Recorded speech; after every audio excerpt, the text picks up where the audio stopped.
She threw my clothes on the lawn, screaming, "Get out," thinking she destroyed a weak man. What she didn't know, I'd been preparing for this moment for 3 years. While she was draining our accounts on spa treatments and secret affairs, I was quietly moving millions into untouchable trusts. My name is Garrett Rourke. I'm 57 years old, and I manage warehouse operations for Tri-State Logistics. It's not glamorous work, but it taught me something valuable. Always have contingency plans. I never thought I'd need those skills at home. The explosion came on a Tuesday evening in March. I pulled into our driveway after dealing with a delivery crisis at work. My shirt was wrinkled, my hands dirty, and all I wanted was a cold beer. Instead, I found my life scattered across our front lawn. Brenda stood on our porch in her white bathrobe, holding my favorite coffee mug above her head like a weapon. Her face was twisted with rage I'd never seen before. "Get out," Brenda screamed. "Get out of my life." The mug came flying first, shattering against the concrete. Then came my clothes, shirts, pants, underwear, sailing through the air. My work boots landed with heavy thuds in the flower bed. I stood there in shock, watching 30 years of marriage explode in real time. "Brenda, what the hell is going on?" I called out. "I'm done, Garrett," she yelled, launching my shaving kit. "Done pretending this is a marriage. Done being stuck with someone who thinks bringing home a paycheck is enough." The neighbors were watching now. Mrs. Patterson peered through her blinds. The Johnsons had stopped washing their car. I walked slowly across the lawn, gathering my belongings. My hands were steady, but my mind was racing. This wasn't just a fight. This was planned. "You want to know your problem, Garrett?" Brenda continued. "You're boring. Predictable. Every single day for 30 years. I picked up my shirts, folding them despite the dirt and grass stains. Staying calm in a crisis was the only way to think clearly. "I need more than this," she said, gesturing at our house. "I need passion, excitement. I need to feel alive again." That's when I noticed her wedding ring was already off. I loaded my belongings into my car trunk, methodically, quietly. Each item felt like evidence of a crime I hadn't known was being committed. "That's right, just leave," Brenda shouted. "Run away like you always do." But I wasn't running. I was regrouping. I got in my car and started the engine. Through the windshield, I could see Brenda on our porch, arms crossed, making sure I really left. She wanted drama, tears, begging. Instead, she got silence and the sound of my tires on gravel. I didn't know it yet, but that was the last time Brenda Rourke would feel victorious about anything. The drive to my daughter's place took 40 minutes, but it felt like a lifetime. My hands gripped the steering wheel as I replayed the scene over and over. 30 years of marriage, gone in the time it takes to throw a tantrum. Sophia opened the door before I could knock. My daughter from my first marriage had always been sharp, sharper than her half-brother James, that's for sure. At 34, she'd built herself a successful accounting practice and never missed a detail. "Dad," Sophia said, taking in my rumpled appearance and the car full of belongings. "What happened?" "Your stepmother decided she needed a fresh start," I said, trying to keep my voice level. "Apparently, that doesn't include me." Sophia stepped aside to let me in. Her living room was neat, organized. She got that from me. "I'll put on some coffee. You look like you could use it." While she busied herself in the kitchen, I sat on her couch and tried to process what had just happened. The rage in Brenda's eyes wasn't new anger. It was old resentment that had been building for years. How'd I missed it? "Dad," Sophia called from the kitchen, "you can stay here as long as you need. The guest room's ready." "Thanks, sweetheart, but that won't be necessary." She returned with 2 mugs and sat across from me. "What do you mean?" "I mean, I've got other arrangements," I said, pulling out my phone. "Your old man's not as unprepared as he might look." The truth was, I'd been planning for this day for 3 years. Not because I wanted my marriage to end, but because I'd learned to read the signs. Late nights, new clothes, sudden interest in finding herself. I'd seen it all before with my first wife. I scrolled through my contacts and found the number I'd hoped I'd never need to use. "Victoria," I said when she answered. "It's Garrett Rourke. We need to talk." Victoria Hendricks was the best divorce attorney in the state, and I put her on retainer 2 years ago. Some might call it paranoid. I called it smart business. "Garrett," Victoria's voice was crisp and professional. "I take it the situation has escalated."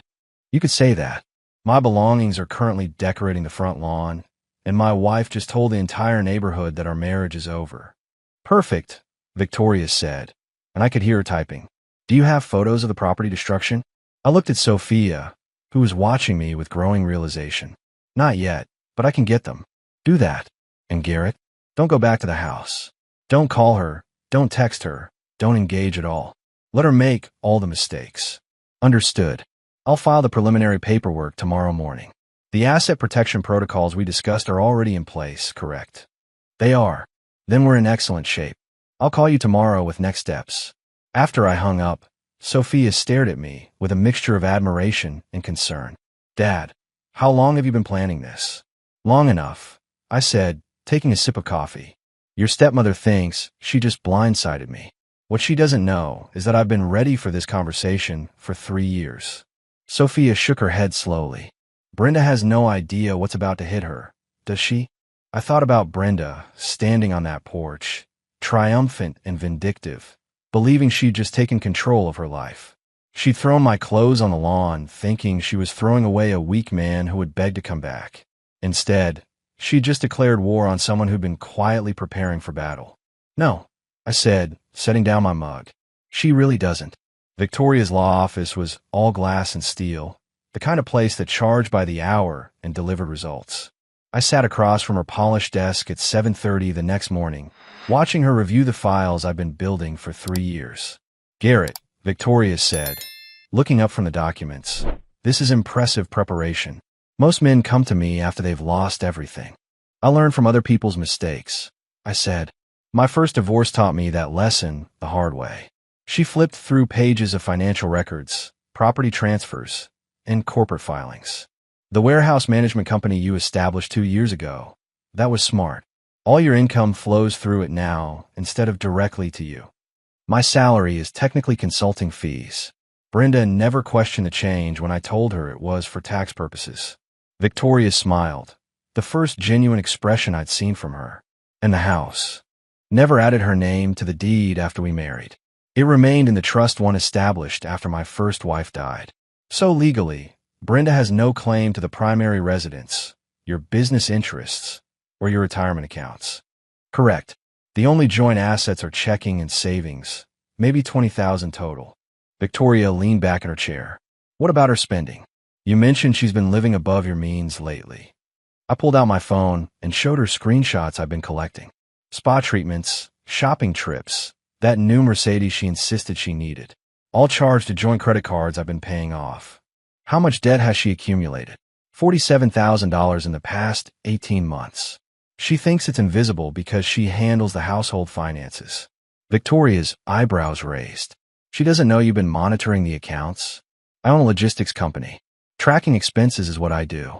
I handed her another folder. Credit reports, purchase histories, cash withdrawals. She's been taking money out twice a week for 6 months. For what? I don't know yet, but I plan to find out. Victoria closed the folder and looked at me directly. Garrett, I have to ask, why didn't you confront her about any of this? Because confrontation gives people time to prepare. I learned that from my first marriage too. I stood up and adjusted my tie. When someone shows you who they are, believe them. Don't try to change them or save them. Just protect yourself. What's your next move? I'm going to let Brenda enjoy her freedom for exactly 48 hours. Let her think she won. Then I'm going to show her what losing actually looks like. Victoria handed me a business card. This is Carmen Rodriguez. She's a private investigator who specializes in matrimonial cases. I think you'll want to have a conversation with her. I looked at the card. What kind of conversation? The kind that answers the question about those cash withdrawals. Carmen Rodriguez met me at a coffee shop downtown. She was younger than I'd expected, maybe 45, with sharp eyes that seemed to catalog everything around her. Former police detective, Victoria had told me. Specialized in infidelity cases. Mr. Rourke, Carmen said, sliding into the booth across from me. Victoria, fill me in on your situation. Your wife thinks she just kicked you out, but you've been documenting everything. That's right. What I need to know is where $26,000 in cash withdrawals went over the past 6 months. Carmen opened her tablet and pulled up a file. I've already started preliminary research based on what Victoria provided. Your wife's social media shows some interesting patterns. She turned the screen toward me. Brenda's Instagram account was full of photos I'd never seen. Lunches at expensive restaurants, shopping trips to high-end boutiques, spa days with people I didn't recognize. She's been living a completely separate life, I said. More than that. Look at this. Carmen swiped to a photo of Brenda at some fancy hotel bar, smiling widely with her arm around a man I'd never seen before. This was posted 3 weeks ago, but she tagged herself as being at book club that night. The man was younger than me, maybe early 40s, wearing an expensive suit and a watch that probably cost more than most people's cars. Who is he? Derek Ashford, real estate developer, married with 2 kids. Carmen swiped again. And here's where it gets interesting. The next photo showed Brenda getting out of a black BMW in front of the Riverside Hotel. The timestamp showed it was taken on a Tuesday afternoon when she'd told me she was at her sister's house. How long has this been going on? I asked. Based on social media cross-references and location data, at least 8 months. Maybe longer. I studied the photos, feeling pieces of a puzzle clicking into place. The sudden need for expensive clothes. The complaints about our boring life. The cash withdrawals that coincidentally match the cost of hotel rooms and fancy dinners. There's more, Carmen said. Derek Ashford is going through his own divorce. Filed papers 6 months ago. His wife hired me to document his affairs. So you already know about him and Brenda. I've got hotel receipts, restaurant charges, even photos of them at a weekend getaway in Charleston. Your wife isn't just cheating. She's part of a pattern. Carmen pulled out a manila envelope thick with documents. Derek's wife is named Maureen Thompson. She's been tracking his spending just like you've been tracking Brenda's. We've got enough evidence to prove both affairs with financial records. I opened the envelope and flipped through photographs, credit card statements, hotel registrations. Everything was documented with the precision of a criminal investigation. What's your recommendation? I asked. Let Brenda keep digging her own grave. Don't confront her. Don't let her know you're aware of Derek. Just document everything and wait. Wait for what? Carmen smiled grimly. For her to make the mistake that gives you everything you need. In my experience, cheaters always do. They get overconfident and sloppy. I closed the envelope and looked out the coffee shop window. Somewhere across town, Brenda was probably celebrating her newfound freedom, maybe even planning her next secret meeting with Derek. She had no idea that her freedom was about to become the most expensive thing she'd ever purchased. 3 days after the lawn incident, I was in my temporary office at Sophia's house when Victoria called. Garrett, she said, it's time to make our first move. Brenda just tried to access your business account. I set down my coffee mug. What do you mean tried? She went to Tri-State Logistics this morning and attempted to withdraw funds as your spouse. When they told her she wasn't authorized, she created quite a scene. Security had to escort her out. Did anyone record it? Better than that. The bank manager called me directly. Apparently, Brenda threatened to sue everyone in the building and accused you of hiding money from her. I leaned back in Sophia's desk chair. Perfect. What's our response? We're filing for emergency asset protection. Her public threats and attempt to access business funds gives us grounds to freeze everything until the divorce is finalized. Within an hour, I was back in Victoria's office, signing documents that would lock down every account, investment, and property under my control. The warehouse management company, the trust holding the house, even the small checking account we'd shared. Everything went into legal protection. How long before she finds out? I asked. She probably already knows. The bank would have sent automated notifications about account restrictions. My phone buzzed with a text from James. Dad, Mom's freaking out. Her credit cards aren't working, and she can't access any money. What did you do? I showed the message to Victoria. What should I tell him? The truth. That his mother's spending forced you to protect marital assets from further depletion. I typed back. Your mother accumulated $47,000 in debt and tried to withdraw business funds without authorization.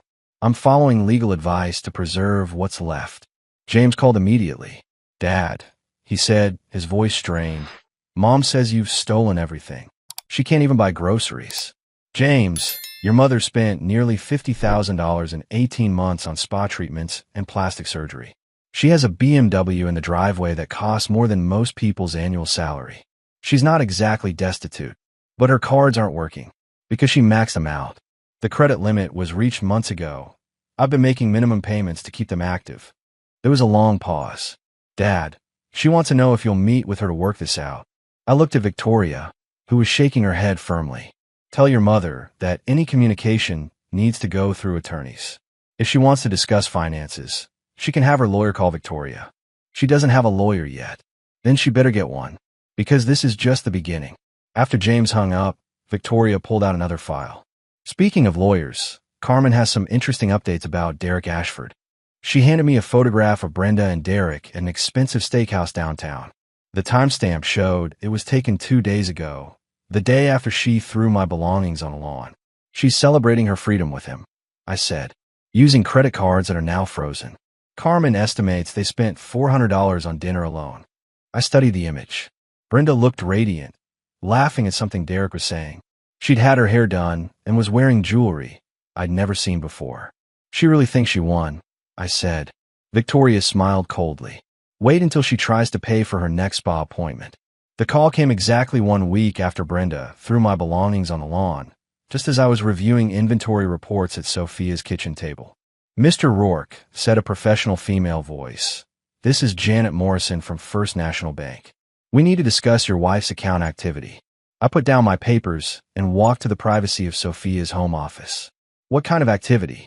Mrs. Rourke came in this morning attempting to take out a home equity loan against your property.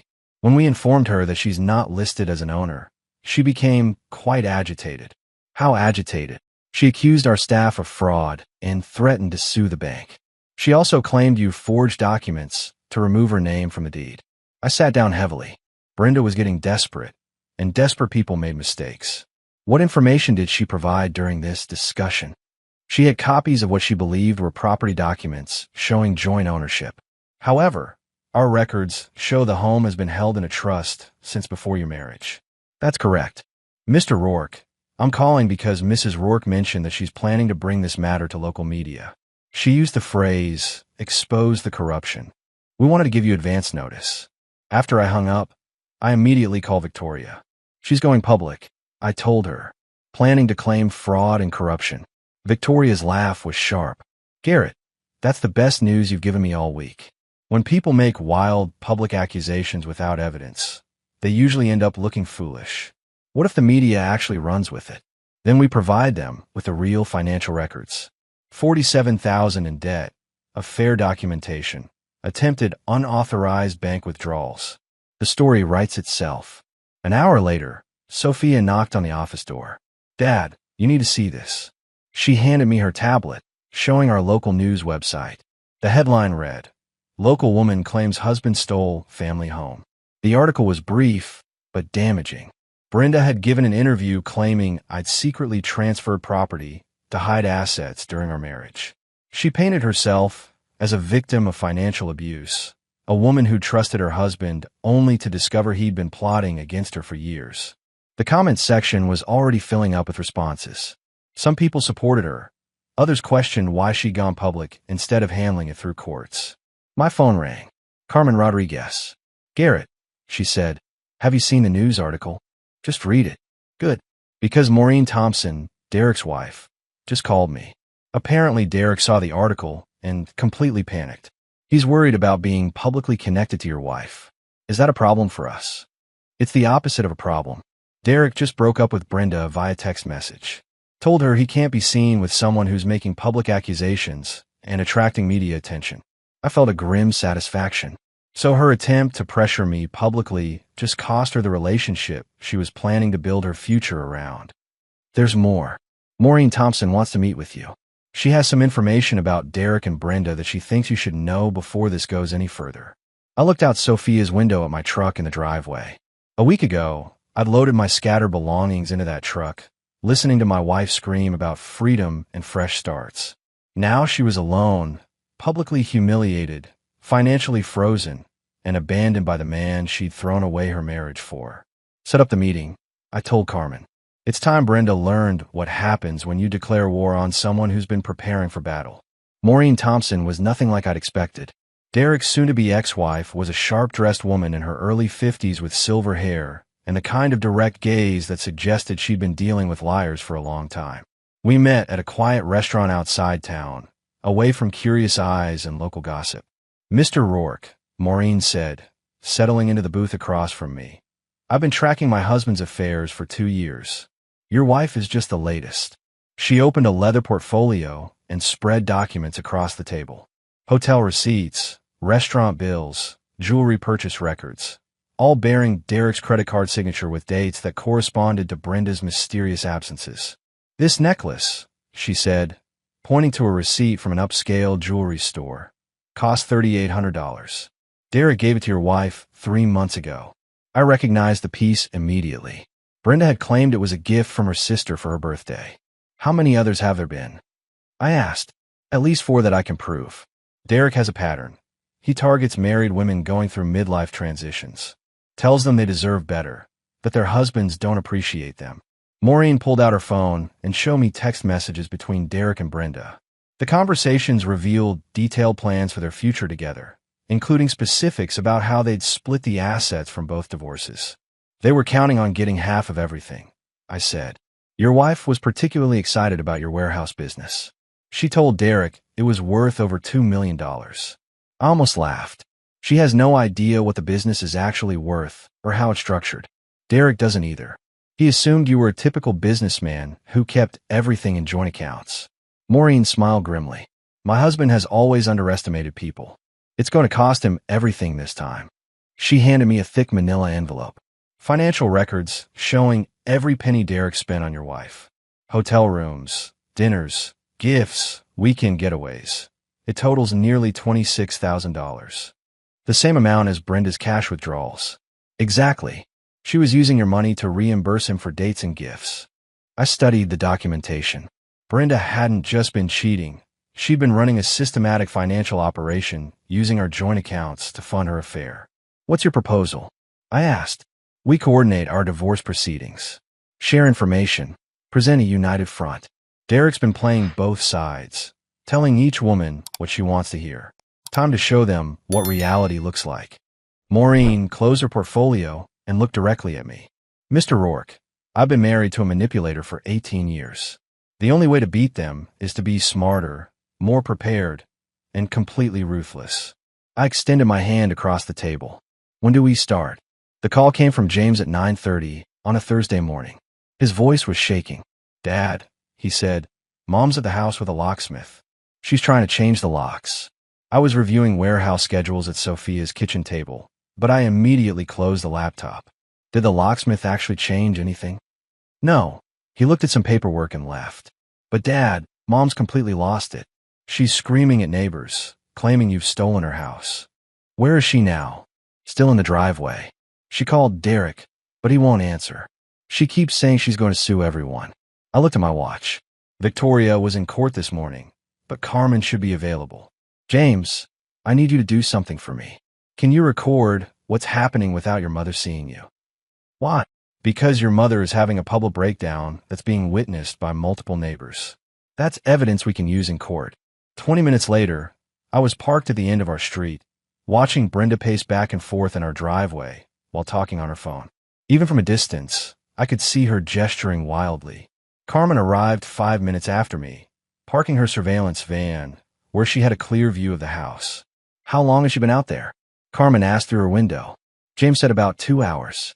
She tried to change the locks, but the locksmith couldn't do it without proper documentation. Look at this, Carmen said, handing me her camera with a telephoto lens. Through the viewfinder, I could see Brenda clearly. Her hair was unwashed, her clothes wrinkled, and she looked like she hadn't slept in days. She was holding what appeared to be legal documents, waving them at passing neighbors. She's showing people court papers, Carmen said. But from what I can see, they're just copies of old insurance policies and bank statements. My phone buzzed with a text from Brenda. Stop hiding like a coward. Come home and face what you've done. I show the message to Carmen. Should I respond? Absolutely not. Let her keep digging her own grave. For the next hour, we watched Brenda deteriorate further. She called multiple people, each conversation getting louder and more frantic. She tried Derek's number at least 6 times, leaving increasingly desperate voicemails. Finally, she sat down on our front steps and started crying. That's when I knew it was over, I told Carmen. Not when she threw my clothes on the lawn, not when she screamed about freedom. When she finally realized that Derek wasn't coming to save her, and I wasn't coming back to be her safety net, Carmen lowered her camera. Garrett, in 10 years of doing this job, I've never seen anyone self-destruct this completely. Your wife went from thinking she held all the cards to discovering she was never even in the game. As we drove away, I could see Brenda in my rearview mirror, still sitting on those steps, still holding papers that meant nothing, still waiting for a phone call that would never come. She'd thrown my life onto that lawn, thinking she was throwing away something worthless. Instead, she'd thrown away the only person who'd been keeping her world from falling apart. 6 months after Brenda threw my belongings on the lawn, the divorce was finalized. I sat in Victoria's office reviewing the settlement documents, each page confirming what I'd known all along. Preparation beats emotion every time. Final asset division, Victoria said, sliding the papers across her desk. You retain the house, the warehouse business, all retirement accounts, and personal property. Brenda receives her personal belongings and assumes responsibility for the $47,000 in debt she accumulated. What about alimony? None. The prenuptial agreement she signed in 2017 waived spousal support, and the evidence of adultery eliminated any claim she might have had. James knocked on the office door. My son had requested to be present for the final meeting, claiming he wanted to understand what had really happened to his parents' marriage. Dad, James said, settling into the chair beside me, I owe you an apology. I thought Mom was the victim in all this. What changed your mind? Derek Ashford's divorce trial became public record. The financial evidence showed exactly how Mom was using our joint accounts to fund her affair. She spent $26,000 of her money on hotel rooms and gifts for another woman's husband. Victoria handed James a folder. Your father documented every transaction, every lie, every deception. This wasn't a marriage falling apart. It was systematic financial betrayal disguised as a midlife crisis. Where is Brenda now? I asked. Living in a studio apartment across town, James said quietly. She's working at a retail store, trying to pay off the credit card debt. Derek hasn't contacted her since his divorce was finalized. Through Victoria's window, I could see the warehouse district where I'd built my career. 30 years of steady work, careful planning, and strategic thinking had protected everything I'd built from someone who'd seen it as nothing more than an ATM for her fantasies. There's something else, James said. Mom asked me to give you this. He handed me a handwritten letter. Brenda's familiar script filled 2 pages with apologies, explanations, and requests for forgiveness. She claimed she'd been confused, overwhelmed by feelings she didn't understand. She wanted another chance to make things right. I read it once, folded it neatly, and placed it in my jacket pocket. What will you do? James asked. Nothing, I said, standing up and shaking Victoria's hand. Your mother made her choices, and now she's living with the consequences. That's how the world works for adults. As we walked out of the office, James looked at me with something that might have been respect. Dad, I never realized how much you'd been protecting us from Mom's spending and decisions. A good man protects his family, even when they don't know they need protection. But when someone declares war on that protection, they forfeit the right to benefit from it. 6 months ago, Brenda had thrown my clothes on the lawn, screaming about freedom and fresh starts. Today, she was working retail to pay off debt while living alone in a studio apartment. She'd gotten exactly what she asked for, complete freedom from me. Unfortunately, she never calculated the true cost of that freedom. 1 year after the lawn incident, I was sitting in my renovated home office, reviewing expansion plans for the warehouse business. The house felt different now, cleaner, quieter, more purposeful. Without Brenda's constant chaos and spending, everything functioned exactly as it should. Sophia knocked on the door, carrying 2 cups of coffee and a folder. Dad, she said, the quarterly reports show the business is up 38% since the divorce was finalized. Turns out not hemorrhaging money on spa treatments and luxury cars is good for the bottom line, I said. There's something else. She handed me the folder. Carmen Rodriguez called. She wants to offer you a partnership in her investigation firm. I looked at the business proposal. Carmen had been so impressed with my documentation and strategic planning during the divorce that she wanted to create a specialized service for men facing similar situations. Financial forensics and matrimonial investigation. I read aloud. Helping husbands protect assets before the disaster hits. She says you have a natural talent for seeing patterns and preparing for problems. Plus, your warehouse management experience translates perfectly to case management and evidence organization. My phone buzzed with a text from James. Dad, Mom's asking if you received her Christmas card. Should I tell her anything? I'd received Brenda's card 2 weeks ago. Another attempt at reconciliation filled with regret and promises to change. I'd thrown it away without reading past the first paragraph. Tell your mother I appreciate her card, but I'm focused on moving forward. I typed back. Are you interested in Carmen's proposal? Sophia asked. I looked around the office that had once been filled with Brenda's, decorating magazines and vision boards for her next expensive project. Now it contained business plans, financial projections, and strategies for the future I was building entirely on my own terms. Set up a meeting, I said. Sounds like there are a lot of men out there who could benefit from learning how to prepare for the worst while hoping for the best. Through the window, I could see my truck in the driveway, the same truck that had carried my scattered belongings away from this house a year ago. Now it was parked where it belonged, on property that was legally, clearly, and permanently mine. Brenda had thrown my life onto that lawn, thinking she was throwing away something worthless. Instead, she'd given me the freedom to build something stronger, more valuable, and completely protected from anyone who might mistake kindness for weakness. Some lessons are expensive. Some freedom costs everything you thought you wanted. And sometimes, the man you underestimate is the one who's been quietly preparing for the day you finally show him who you really are.